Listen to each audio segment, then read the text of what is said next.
จะเฉลยให้สุนทรฝากธรรมนี้มาช่วยย้ำเตือนอย่าลืมอย่าเลือนน้ำคำที่พร่ำสอนสังคมวุ่นวายสุดแสนอาวรณ์วันกลัวโลกจะรุ่มร้อน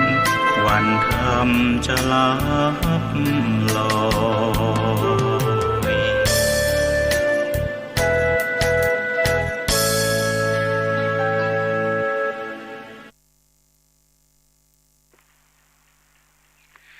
เจริญสุขญาติโยมสาธุชนท่านผู้ฟังทั้งหลายทุกท่านทุกคนต่อไปนี้ญาติโยมจะได้ฟังธรรมะในรายการธรรมะก่อนนอนจากอาตมาภาพตู้เจ้าวัดหนองตองหางดงจังหวัดเชียงใหม่ขอญาติโยมทุกท่านจงสำรวมกายสำรวมวาจาสำรวมจิตให้ตั้งมั่นมีสติมีสมาธิในการรับฟังเพราะอาตมาถือว่าธรรมะนั้นเป็นของจริงเป็นอมตะ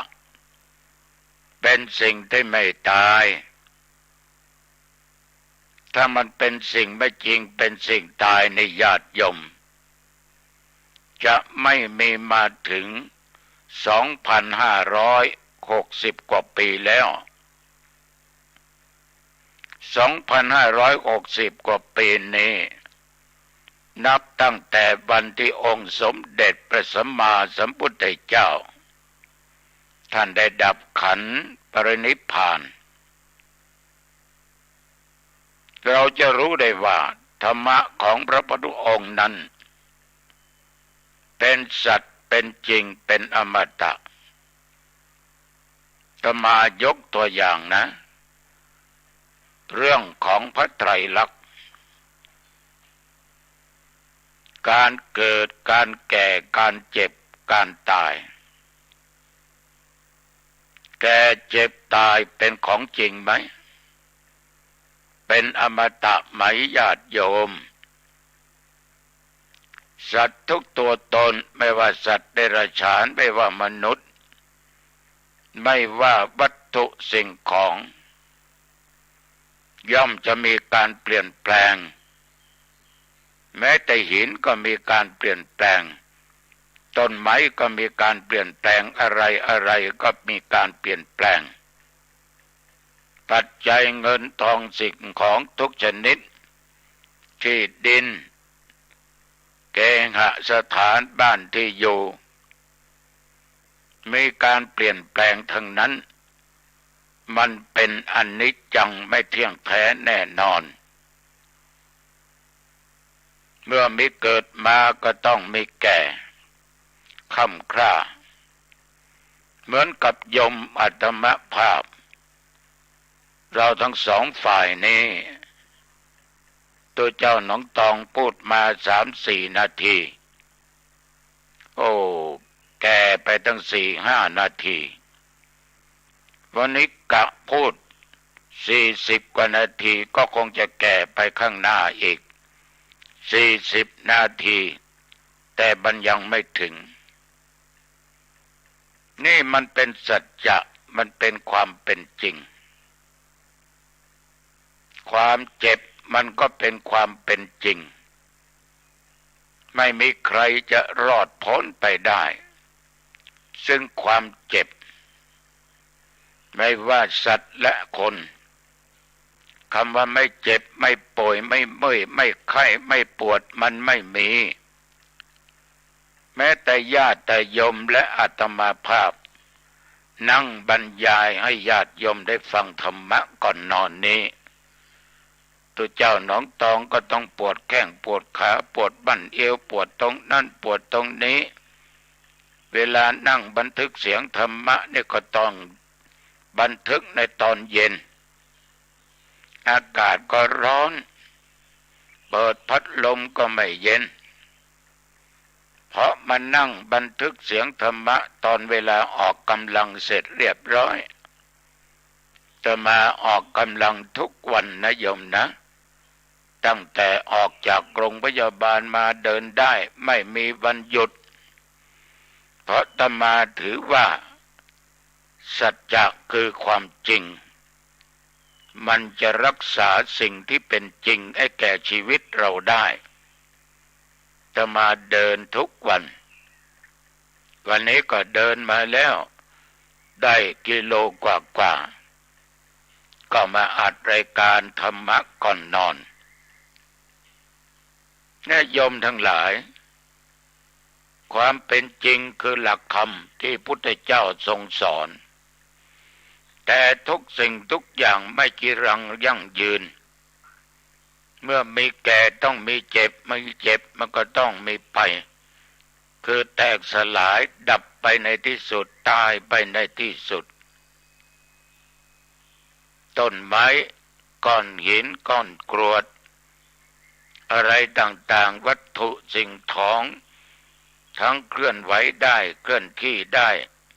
ไม่เคลื่อนที่ได้ก็เปลี่ยนแปลงไปหมดรถซื้อออกจากร้านมาบอกว่ารถใหม่มาอยู่กับเราไม่ถึง10 วันรถเก่าแล้วเพราะมันผ่านเวลามาหลายชั่วโมงในที่สุดมันก็ค่ำคร่าก็เก่าก็แก่เดี๋ยวก็ซ่อมเดี๋ยวก็ซ่อมเลยใช้การไม่ได้ชีวิตคนเราในที่สุดต้องดับต้องจากกันไปจะช้าหรือเร็วเท่านั้นเองฉะนั้นญาติโยมอาตมาจึงได้บอกกับญาติกับโยมว่าธรรมะนั้นเราต้องให้การเคารพ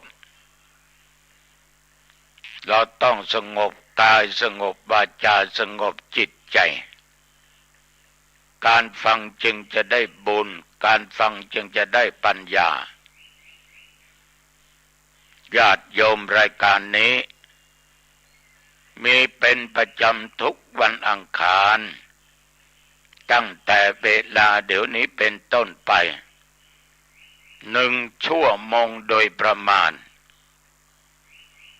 โดยประมาณก็หมายความว่ามันไม่ถึงชั่วโมงก็มีถึงก็มีเป็นบางครั้งอาจจะ45 50 55 นาทีหรือ1 ชั่วโมง60 นาทีก็ได้โดยประมาณไม่ได้บอกว่าประมาณ1 ชั่วโมงนี่โดยประมาณญาติโยมตัวเจ้าวัดหนองตองหางดงจังหวัดเชียงใหม่ดีใจที่ได้นำเอาธรรมะมาออกทางสถานีวิทยุเผยแผ่ธรรมของวัดฝายหินอำเภอเมืองจังหวัดเชียงใหม่ในคลื่น 104.50 ยังไงก็ต้องขอขอบใจด้วยความรักด้วยความนับถือต่อท่านเจ้าหน้าที่ทุกๆองค์ทุกๆคนที่ต้องทำหน้าที่ของตัวเองโดยจิตอาสาไม่หวังอะไรมาตอบแทนทดแทนทำด้วยน้ำใจรักบางวันนั้นต้องอดหลับอดนอนนี่ญาติโยมอาตมาดีใจซึ้งใจที่ท่านทั้งหลายเหล่านั้นเสียสละแล้วพวกเราทั้งหลายนั้นก็นับว่าเป็นนักเสียสละเสียสละความสุขของโลกภายนอกแทนที่บางท่านบางคนจะไปเที่ยวที่โน่นไปเที่ยวที่นี่ไปทำบาร์ทำคลับไปนั่งร้านอาหารสถานที่เย็นๆนั่งทานข้าวกับเพื่อนฝูงกับครอบครัว แต่ญาติโยมเสียสละไม่ไป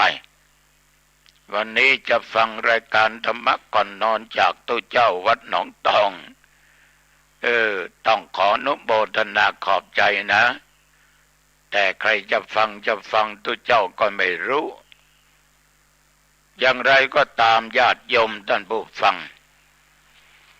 ธรรมะในวันนี้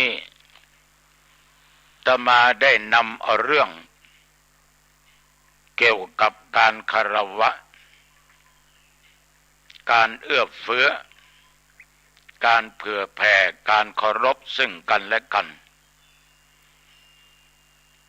เพราะคำว่าเคารพนั้น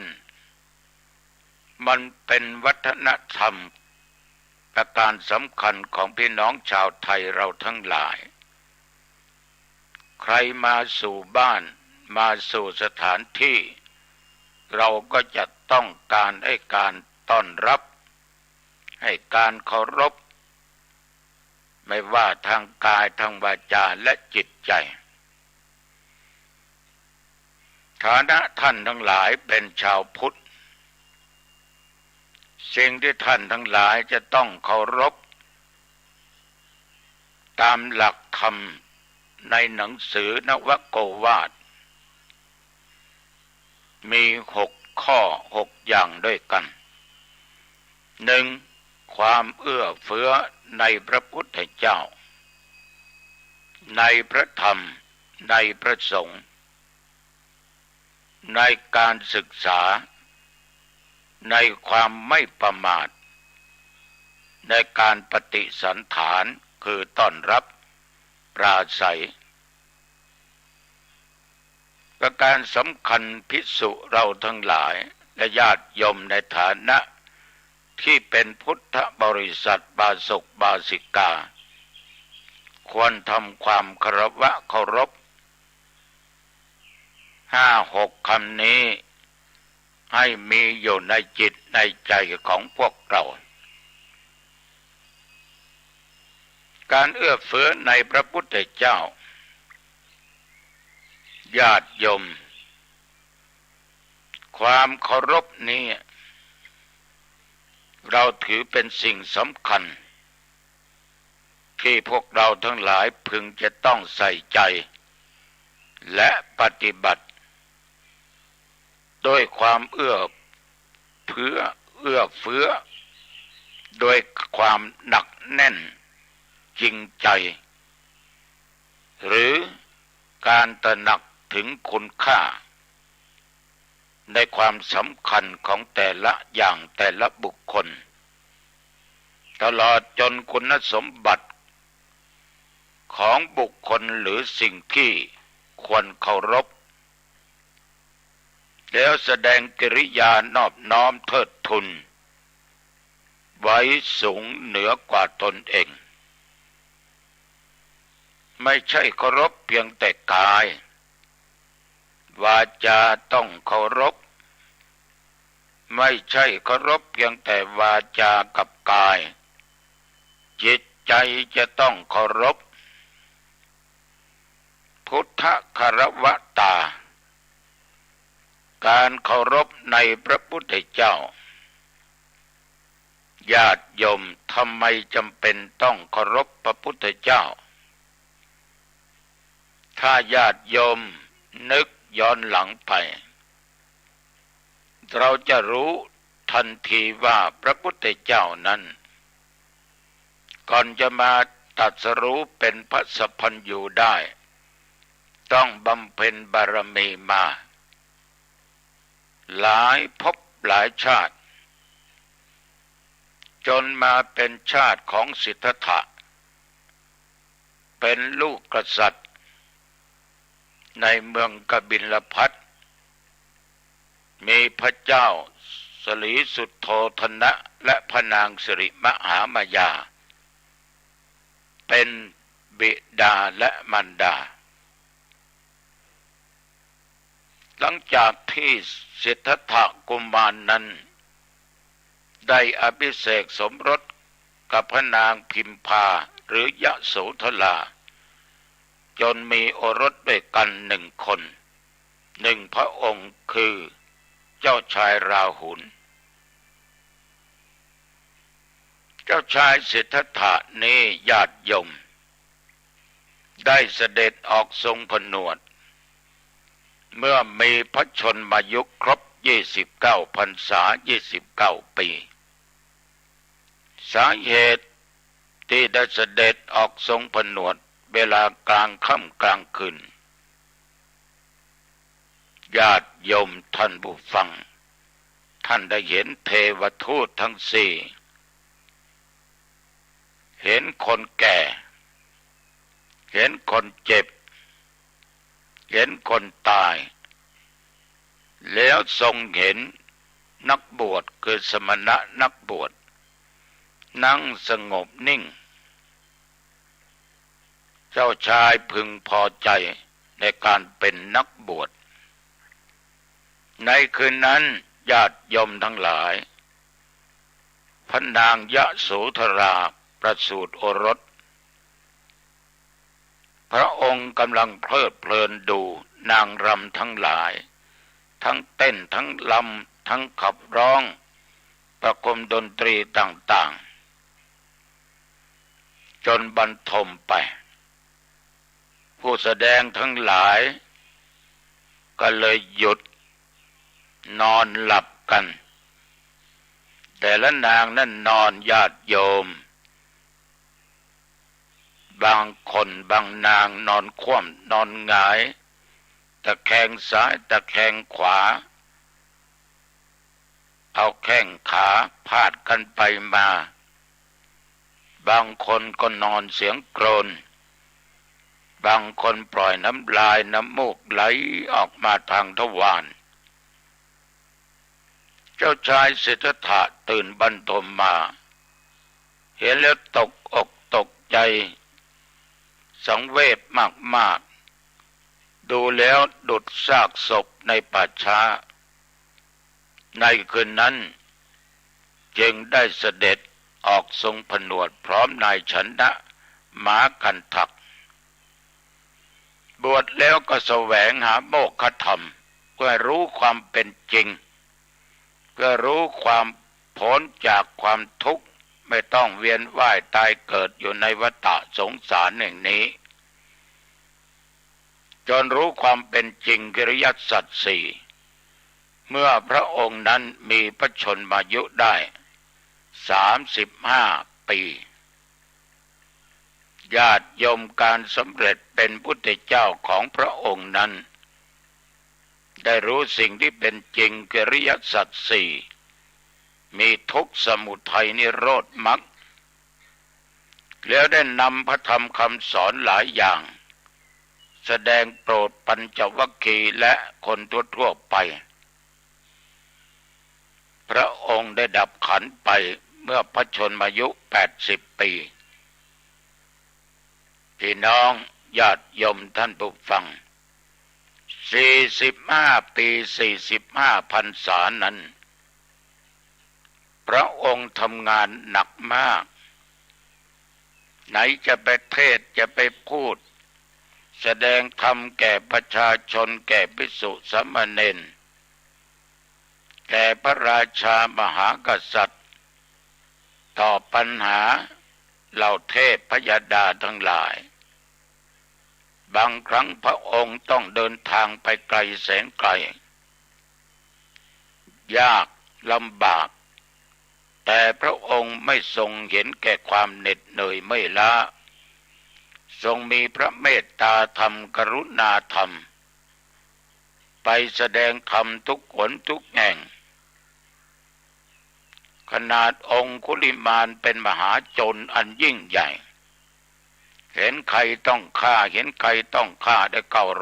999 คนพระองค์ก็ปราบมหาโจรองคุลิมานลงได้ด้วยหลักความเป็นจริงด้วยหลักธรรมโดยพระองค์กล่าวเพียงแต่ว่าเราหยุดแล้วแต่ท่านสิยังไม่หยุดองคุลิมานนั้นสะดุดใจได้สติก็คือการหยุดทำความชั่วทั้งปวง หลังจากพระพุทธเจ้าดับขันธ์พระสงฆ์ก็สืบกันมานำเอาศาสนคำสอนของพระองค์เทศนาเผยแผ่มาตลอดจนมาถึงเมืองไทยเราพวกเราเป็นผู้โชคดีมีบุญมากได้ศึกษาธรรมได้ปฏิบัติธรรมตามคำสอนขององค์สมเด็จพระสัมมาสัมพุทธเจ้าฉะนั้นพวกเราทั้งหลายที่ได้เคารพพุทธเจ้าด้วยการปลุกศรัทธาคือความเชื่อความเลื่อมใสในพระพุทธเจ้าถึงว่าเราไม่ได้พบไม่ได้เจอตัวจริงของพระพุทธองค์แต่ญาติโยมท่านผู้ฟังอย่าลืมว่าก่อนที่พระองค์จะดับขันธ์ปรินิพพานนั้นท่านได้ตรัสกับภิกษุทั้งหลายว่าดูก่อนภิกษุทั้งหลายเมื่อตถาคตได้ดับขันธ์ปรินิพพานไปแล้วนั้นตัวแทนของตถาคตคือพระธรรมกับวินัยก็แสดงว่าพวกเราทั้งหลายโชคดีมีพระพุทธเจ้าอยู่ตลอดเห็นพระพุทธองค์อยู่ตลอดต่อเมื่อญาติโยมมีพระธรรมและมีศีลอยู่ในจิตในใจเป็นข้อวัดปฏิบัติประจำชีวิตประจำวันอยู่ตลอดก็แสดงว่าโยมอยู่ใกล้ชิดพระพุทธองค์ไปหนเนี่ยไปหนไหนหนใดใต้เหนือตกออกใกล้ไกลพระพุทธเจ้านั่งอยู่ในจิตในใจของโยมเพราะโยมมีพระธรรมกับวินัยหรือศีลฉะนั้นญาติโยมเราทุกคนโชคดีไม่ว่าโยมและอาตมภาพในฐานะพวกเราเป็นศิษย์ตถาคตลูกหลานเหลนหลนหญิงชายของญาติโยมอาตมาภาพได้เห็นลูกหลานญาติโยมและญาติโยมทุกคนแสดงตนเป็นพุทธมามกะคือเอาพระพุทธเจ้าเป็นที่พึ่งเป็นที่ระลึกด้วยกายวาจาใจโดยบทว่าพุทธังสรณังคัจฉามิธัมมังสรณังคัจฉามิสังฆังสรณังคัจฉามิทุติตติจนถึงตติยัมปิสังฆังสรณังคัจฉามิแล้วตั้งอกตั้งใจนับถืออย่างแน่วแน่มีการแสดงออกความเคารพทั้งทางกายวาจาใจตั้งอกตั้งใจปฏิบัติตามคำสอนของพระองค์การระลึกถึงพระคุณของพระองค์นั้นมันก่อให้เกิดศรัทธาความเลื่อมใสยิ่งขึ้นไปในจิตในใจของเราใสสะอาดมีแต่พระพุทธเจ้าไม่เอาเรื่องของพระพุทธเจ้ามาล้อเล่นมาพูดมาคุยกันให้สนุกสนานอันเป็นฐานขาดการคารวะสิ่งนี้สำคัญโยมทั้งหลายบางท่านนั้นพูดว่าไม่มีจริงพุทธเจ้าในโลกไม่มีแต่รูปปั้นมีแต่รูปที่หล่อแม้แต่รูปปั้นรูปที่หล่อก็ยังไม่เหมือนกันเลยไปคนละทิศคนละทางก็เบ็ดหน้าใบหน้าก็ไม่เหมือนแล้วใครจะไปรู้ได้ยังไงว่าพุทธเจ้าองค์จริงมันมีจริงบางคนกล่าวอย่างนี้บางคนเหยียบย่ำดูถูกดูหมิ่นอีกญาติโยม มันเป็นสิ่งที่ไม่เป็นมงคลยิ่งมันเป็นอัปมงคลต่อชีวิตของท่านทั้งหลายฉะนั้นเราชาวพุทธต้องแสดงตัวตนเอาพระพุทธพระธรรมพระสงฆ์เป็นสรณะที่พึ่งแล้วไม่ให้ใครๆมาดูถูกดูหมิ่นพระพุทธเจ้าของพวกเราใครจะว่าพระพุทธเจ้านั้นเกิดมาทีหลังเป็นลูกศิษย์เป็นลูกน้องของพระองค์นั้นของพระองค์นี้ก็ปล่อยเขาว่าไปอย่าคล้อยตามอย่าโกรธอย่าถือสาเขาให้อภัยเขาพุทธเจ้าของพวกเราแตะได้ต้องได้เพราะพุทธองค์สอนว่าถ้าเรามีพระธรรมมีพระวินัยก็ได้ชื่อว่าเรามีพุทธเจ้าติดตามเราไปทุกขนทุกแห่งเหมือนเวลาเดี๋ยวนี้อาตมาภาพนั่งบรรยายรายการธรรมะก่อนนอนอาตมาก็มีพระพุทธเจ้านั่งอยู่ในจิตในใจญาติโยมนั่งฟังรายการธรรมะในเวลาเดี๋ยวนี้ญาติโยมมีพระพุทธเจ้าอยู่ในจิตในใจถ้าโยมไม่มีพระธรรมวินัยแล้วโยมจะไม่ฟังหรอกฟังไปก็เสียเปล่าเสียเวลาพักผ่อนนอนหลับดีกว่าไปเที่ยวดีกว่าเพราะโยมไม่มีพระพุทธเจ้านั่งอยู่ในจิตในใจฉะนั้นญาติโยมถ้าเรามีพระธรรมกับวินัยโยมจะไปหุ่นแห่งหนตำบลใดก็ตามจะใต้เหนือตกออกใกล้หรือไกลก็ตามไปกลางวันกลางคืนญาติโยมจะอยู่ด้วยอิริยาบถใดจะยืนจะเดินจะนั่งจะนอนจะทานอาหาร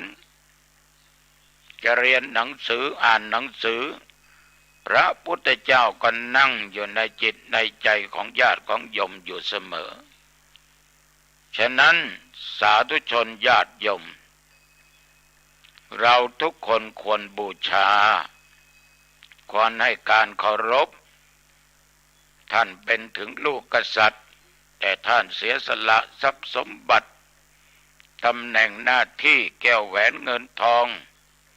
เสียสละทั้งบิดามารดาเสียสละทั้งลูกทั้งเมียแล้วออกบวชอาตมาภาพนี่บวชเป็นพระมาจนถึงปัจจุบันเนี่ยได้56 ปีแล้วถ้าจะบวชนับเน้นอีก7ได้63 ปีแล้วบวชอยู่ในวัดไม่เคยสึกญาติโยมเพราะอาตมาภาพ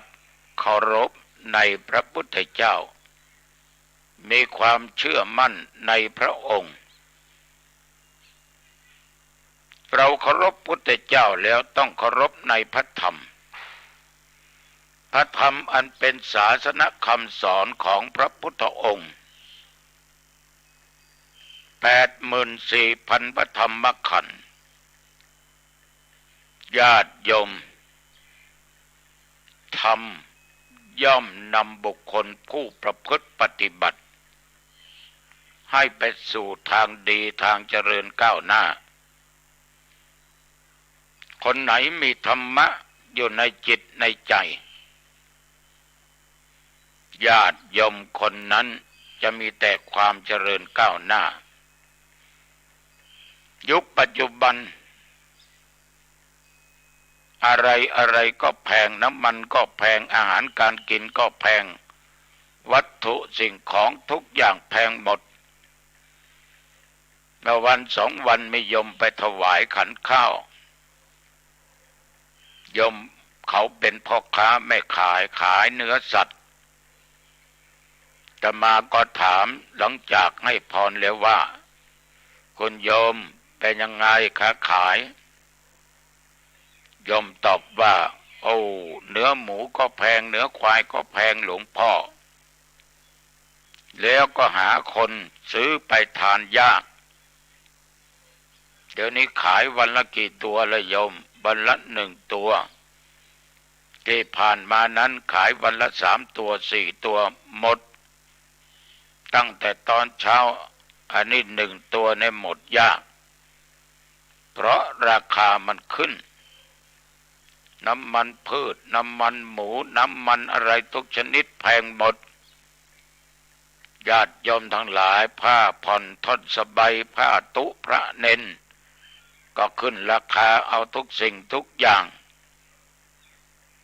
จนไปที่ไหนพบเจอกับญาติกับโยมมักจะพูดให้ฟังว่ารายได้ไม่ค่อยดีแต่รายจ่ายถีบสูงขึ้นรายได้คงที่แต่รายจ่ายพุ่งขึ้นก็ทำให้พี่น้องชาวบ้านทั้งหลายเดือดร้อนกันมันไม่ได้เดือดร้อนเพียงแต่ญาติแต่โยมนะอาตมาทั้งหลายอยู่ในวัดก็คอยเดือดร้อนไปด้วยเพราะถ้าญาติโยมมีกินมีใช้อาตมาอยู่วัดก็มีใช้มีกินเพราะจะมีคนมาทำบุญสุนทานมากยิ่ง2-3 ปีที่ผ่านมาเนี่ยโควิดเกิดขึ้นการค้าการขายก็ซบเซาการงานก็หายากญาติโยมโรคเหล่านี้ก็ยังไม่หายขาดยังมีอยู่มากมันมีอย่างเดียวคือมีสติมีสัมปชัญญะมีสติอยู่ในจิตในใจมันแพงไม่จำเป็นเราก็ไม่ซื้อเราก็ไม่ใช้เราก็ไม่ทานมีรถยนต์นั่งขี่ไม่มีธุระจำเป็นเราก็ไม่ออกบ้านไม่ต้องเสี่ยงต่อการเกิดอุบัติเหตุเจ็บตายเราก็ไม่ต้องจ่ายค่าน้ำมันถ้าเรามีสติสัมปชัญญะญาติโยมสมะชีวิตาหาเลี้ยงชีวิตพอสมควรไม่ฝืดให้เคืองไม่เกินต่อฐานะต่อตัวตนเราอยู่ได้ถ้าใช้ในสิ่งที่จำเป็นไปในสิ่งที่จำเป็นต้องไปแล้วอีกประการหนึ่งถ้าญาติโยมเชื่อมั่นในคำสอนของพุทธเจ้าเคยพูดไปเลยว่าคนขยันย่อมหาทรัพย์ได้นอนนานงานน้อยนอนบ่อยเงินหมดมีเงินก็น่าสดเงินหมดก็น่าเศร้าไม่ว่าตุเจ้าและญาติโยมอุทธานสัมปทาถึงพร้อมด้วยความมันศึกษาร่ำเรียนมันกระทำเพียรในสิ่งที่ดี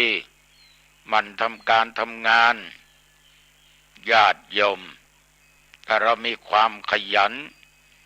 ไม่มีความเกียจคร้านงานทุกอย่างมันแพ้คนขยันญาติโยมทั้งหลายถ้ามีอุทธานสัมปทานี่โยมไปรอดไม่จอดแน่ไม่เดือดร้อนได้ปัจจัยเงินทองสิ่งของทรัพย์สินมาแล้วต้องใช้ตัวที่2คืออารักขสัมปทาถึงพร้อมด้วยการรักษาสิ่งของปัจจัยเงินทองที่บ้านที่อยู่อาศัยผ้าผ่อนท่อนสบายแม้แต่ยศถาบรรดาศักดิ์ตำแหน่งหน้าที่ที่โยมได้รับ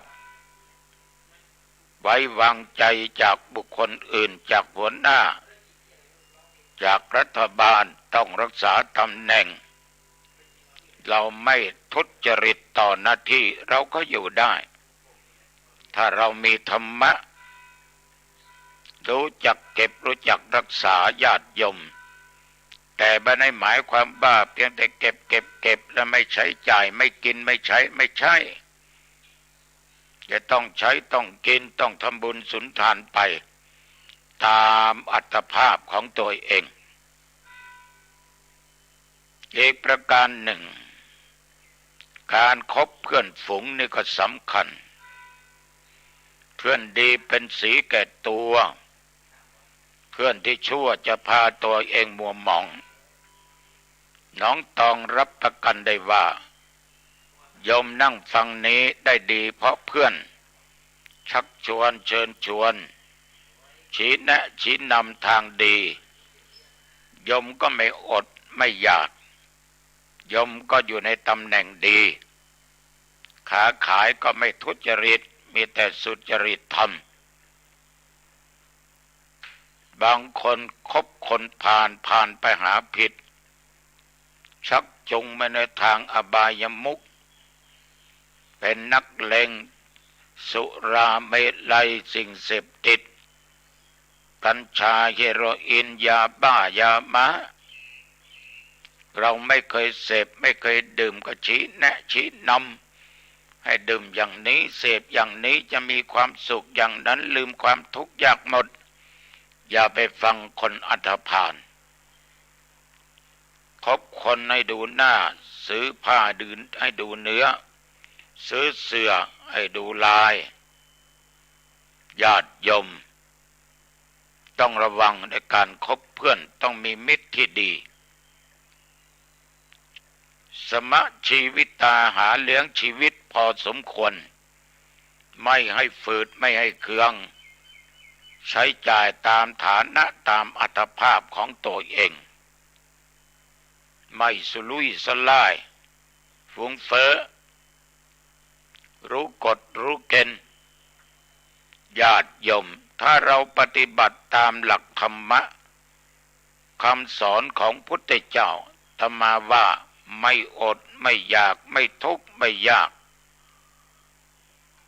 ทุกอย่างเหลือมนุษย์ไปไม่ได้เพราะมนุษย์เป็นคนสร้างญาติโยมเราต้องมีหลักธรรมมีศีลอยู่ในจิตมีธรรมะอยู่ในใจเรามีพุทธเจ้าทำให้เราต่อสู้กับเหตุการณ์ปัจจุบันได้ฉะนั้นคำสอนของพระพุทธเจ้านั้นเราพึงนึกถึงอยู่ตลอด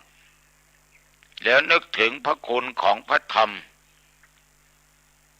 ด้วยบทว่าสวากขาโต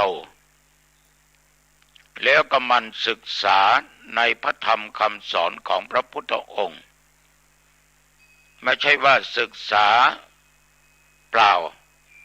ไม่ได้นำมาประพฤติปฏิบัติอย่างนั้นก็ไร้ค่าศึกษาแล้วฟังแล้วต้องนำมาปฏิบัติตามด้วยความเคารพจริงจังจริงใจตามกำลังและสติปัญญาตามความสามารถของตนเองไม่ลบหลู่พระธรรมคำสอนของพระพุทธเจ้า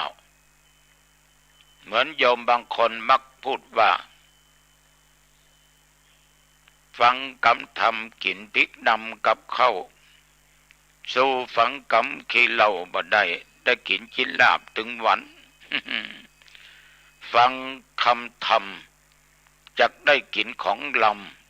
ำญาติโยมถ้าไปฟังคำขี้เหล้าได้กินบัดถั่วแคบถึงวันบัดถั่วเน่านะฉะนั้นญาติโยมอย่าฟังคนอันธพาลในเทศกาลเข้าพรรษาแล้วไปฟังเทศน์ฟังธรรมนำเอาธรรมะมาเป็นข้อวัดปฏิบัติพยายามตั้งสติให้มีปัญญาปฏิบัติตามหลักธรรมอย่างจริงจังจริงใจตามความสามารถของเราอาตมาเชื่อว่าธรรมะ ย่อมรักษาผู้ปฏิบัติธรรมนั้นไม่ให้ทุกข์ไม่ให้ยากไม่ตกไปในที่ชั่วใดๆทั้งสิ้นต่อไปสังฆคารวตาความเคารพสงฆ์ผู้ปฏิบัติดีปฏิบัติชอบตามกรอบของพระธรรมวินัยพระสงฆ์นั้นญาติโยมนับว่าเป็นเนื้อนาบุญ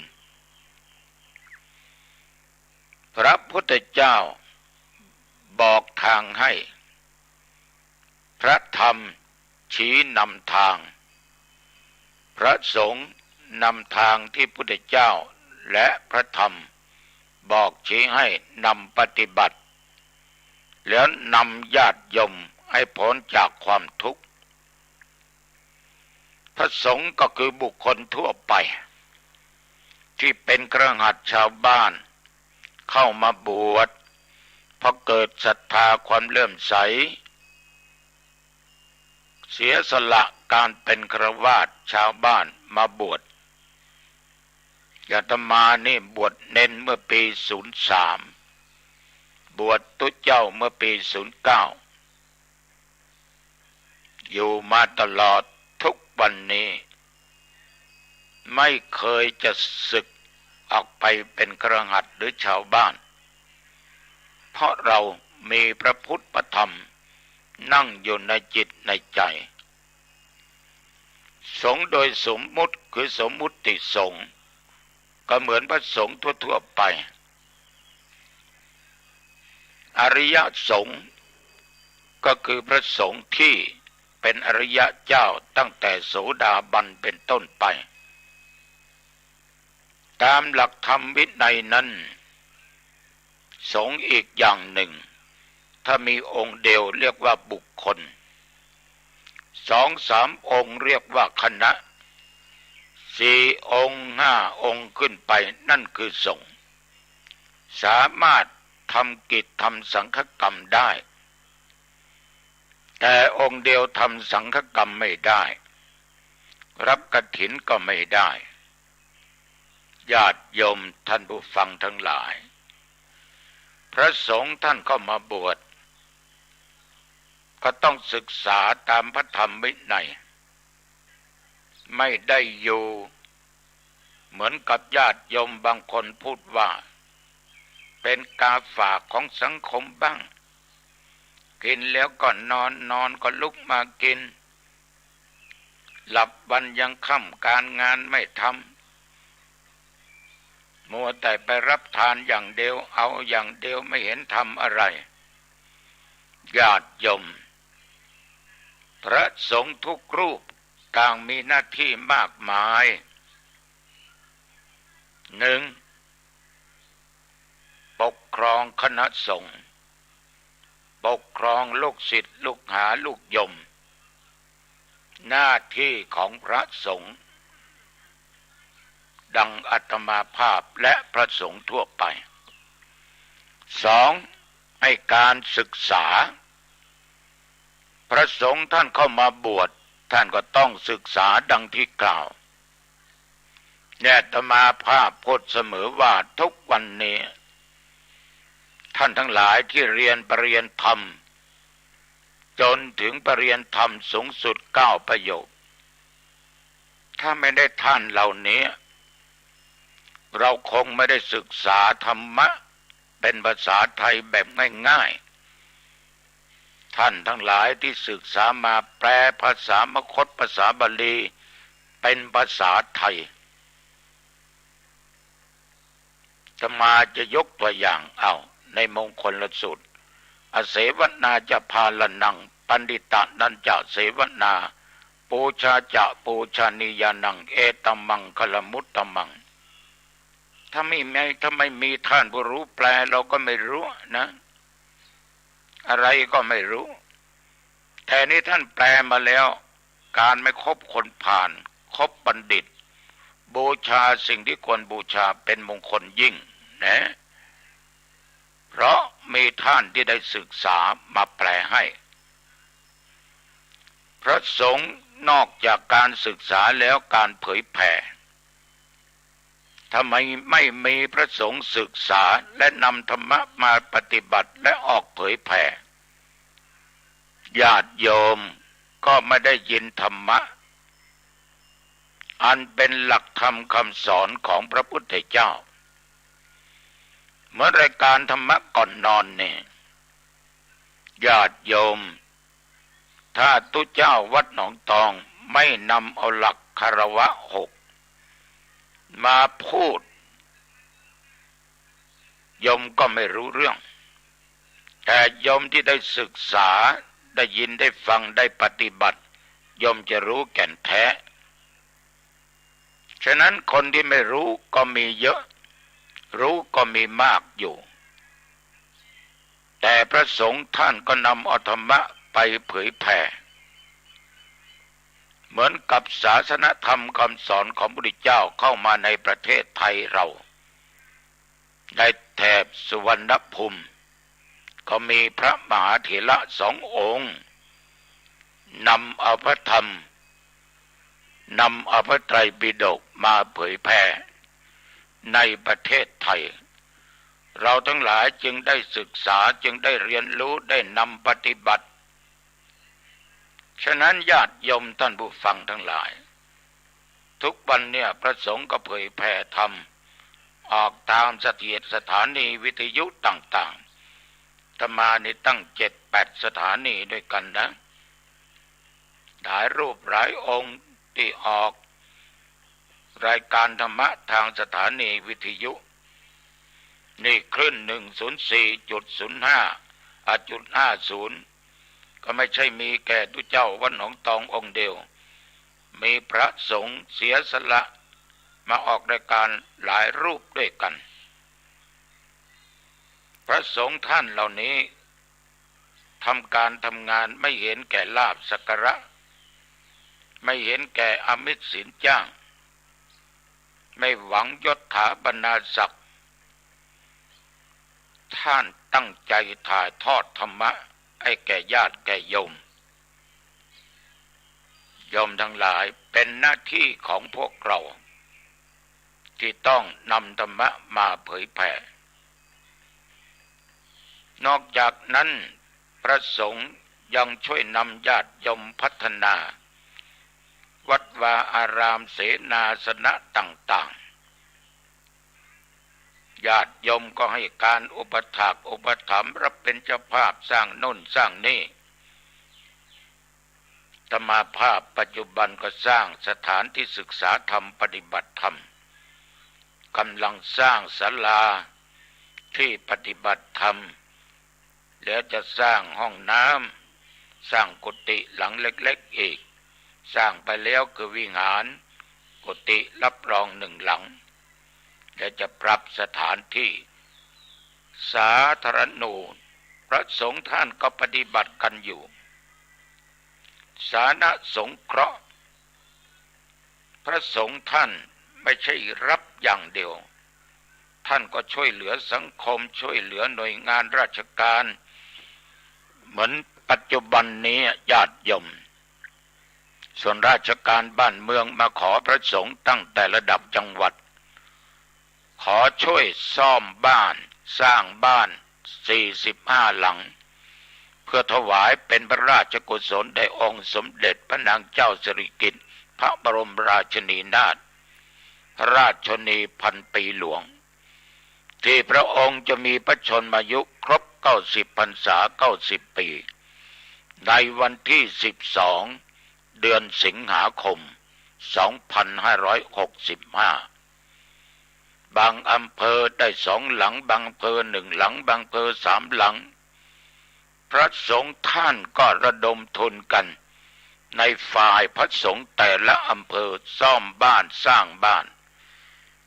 อาตมาอยู่หางดงก็ซ่อมบ้านแล้วก็สร้างบ้านอีก1 หลัง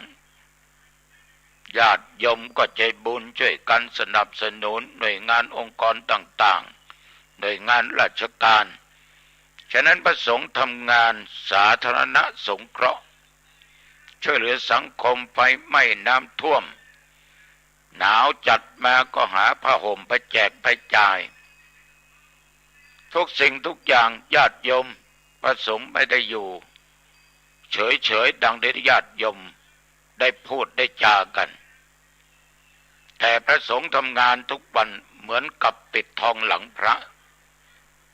ไม่ค่อยโฆษณาใดๆนะแต่ถ้าสิ่งไหนเป็นสิ่งที่เสียของพระสงฆ์นี่โอ้โหออกตั้งหลายวันเนี่ยไม่รู้จักจบบางทีเป็นเดือนเป็นปี2-3 ปีผ่านมายังมันลงอีกย้ำเข้าไปอีกหาว่าพุทธศาสนาเสื่อมเพราะพวกเดรัจฉีพวกหัวโล้นญาติโยมพวกที่ว่าไม่เคยทำเท็จจริงยังไงนั้นเราต้องรู้เสมอว่าในโลกในสังคมไม่ว่าวัตถุสิ่งของปัจจัยเงินทองบุคคลสัตว์มันก็ต้องมีทั้งจริงและไม่จริงของไม่จริงก็คือของปลอมของจริงคือของแท้มีทั้งของดีและไม่ดีเหลือแต่ยี่ห้อของมันญาติโยมพระสงฆ์ท่านที่ดีมีเยอะแยะที่เสียก็มีบ้างไม่ใช่ว่าไม่เสียเพราะท่านยังเป็นเรียกว่าไม่ได้เป็นอริยะไม่ได้เป็นอรหันต์ท่านก็เป็นบุคคลธรรมดาฉะนั้นญาติโยมทั้งหลายความดีความชั่วมันเป็นกรรมของแต่ละบุคคลมันเป็นกรรมของแต่ละบุคคลถ้าเราจะพูดว่ามันเป็นกรรมเป็นเวรก็คงไม่ผิดนะฉะนั้นศรัทธาสาธุชนญาติโยมพระสงฆ์นั้นช่วยงานสงเคราะห์ศึกษาสงเคราะห์ช่วยในการศึกษาแจกทุนการศึกษาช่วยการสร้างอาคารสถานที่ศึกษาสนับสนุนทุกสิ่งทุกอย่างท่านเป็นพระสงฆ์ท่านทำหมดแต่ญาติโยมไม่ค่อยรู้ไม่ค่อยเห็นฉะนั้นญาติโยมพระสงฆ์ท่านเป็นบุคคลธรรมดาท่านอยู่ในวัดได้หลาย10 ปีก็เป็นหน้าบุญของท่านแล้วให้ญาติโยมไปบวชดูสิว่าจะอยู่ได้สักกี่ปีกี่พรรษาจึงขอฝากไว้นะพระสงฆ์เป็นบุคคลที่น่าเคารพอย่างยิ่งเราเป็นชาวพุทธนี่ญาติโยมเราต้องปฏิบัติตามพระธรรมคำสอนของพระสงฆ์ปฏิบัติตนโดยการแสดงกิริยาทางกายวาจาใจเคารพนบนอบให้เกียรติอุปถากอุปถัมภ์ด้วยปัจจัย4รับฟังคำสั่งสอนของท่านโดยเคารพวันนี้อาตมาภาพขอฝากไว้แค่นี้เห็นเวลานั้นดึกเวลาพอสมควร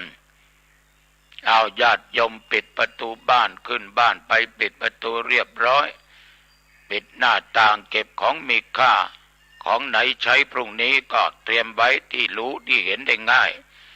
อาบน้ำอาบท่าเปลี่ยนผ้าเปลี่ยนผ่อนทานข้าวก็ได้ทานอะไรก็ตาม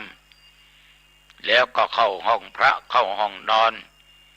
กราบพระพุทธพระธรรมพระสงฆ์กราบบิดามารดากราบครูอาจารย์อุปชาญาติโยมไหว้พระกราบพระ5 หนสวดมนต์3 บทเอาบทอิติปิโสสวากขาโตสุปฏิปันโนหรือเจริญเมตตาภาวนาพอสมควรอย่าได้กำหนดเวลากี่วินาทีกี่นาทีก็ได้อย่าตั้งอกตั้งใจแผ่เมตตาให้แก่เจ้ากรรมนายเวรสรรพสัตว์ผู้มีพระคุณบรรพบุรุษเทวบุตรเทวดาเจ้าบ้านตลอดจนตั้งใจแผ่เมตตาแก่ตัวเอง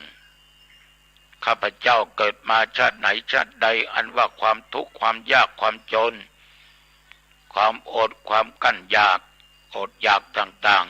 ๆจงอย่าได้เกิดมีแก่ข้าพเจ้า